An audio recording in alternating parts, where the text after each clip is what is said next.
Mä asun Oulussa. Siis asut sä Oulussa? Eli just siinä, missä on paska sää ja pyöräillään ympäri vuoden, vaikka ois 10 astetta pakkasta. No, ei ihme, että haluat rankkaa vittuilua, kun elät tuollaisessa paikassa. Minkä ikäinen sä oot vai ootko sä joku ikivanha toripoliisi patsas? Mä en oo toripoliisin patsas, mä oon 28. Ja hei, Oulu on polkupyöräilijän kaupunki. Ota se huomioon. Oi vittu, sä oot jo melkein 30 ja vieläkin jaksat jauhaa jostain polkupyöristä siellä Oulun paskasäässä. Opiskeletko sä vai ootko jo duunissa vai ootko sä joku työtön pyöräilijä, joka vaan ajelee ympäriinsä? Ei herranjestas, mä kyllä on duunissa, ei hätää.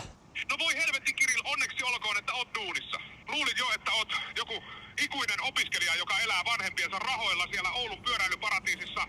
Mutta mitä sä oikein teet siellä duunissa? Ootko sä joku toripoliisin patsaan kiilottaja vai mikä homma? Se olisi kyllä itse asiassa hauska. Onko sulla mitään tietoa? Onko tämmöistä ammattia ylipäätään olemassa? Vittu Kirill, sä oot kyllä pihalla kuin lumiukko siellä Oulussa. Luuletko sä, että mä oon joku työvoimatoimiston virkailija, joka tietää kaikki maailman ammatit? Ei helvetti, totta kai se oli vitsi, sä oot kyllä tyhmä kunnon vasemman jalan saapas. Mutta kerro nyt, mitä sä oikeesti teet siellä duunissa? Vai onko se niin salainen homma, että edes sun 28-vuotias aivosi ei sitä muista? No mä kyllä aloin tässä vähän ihailemaan tätä toripoliisin kiilottajan työpaikkaa, niin pystyt sä vähän vaikka tekemään mulle sellaisen promptin, joka sitten lähettää hakemuksen Oulun kaupungille? Vittu, Kiri, sä oot kyllä ihan sekaisin kuin vanhan pian pöksyt. Luuletko sä, että mä oon joku vitun uravalmentaja?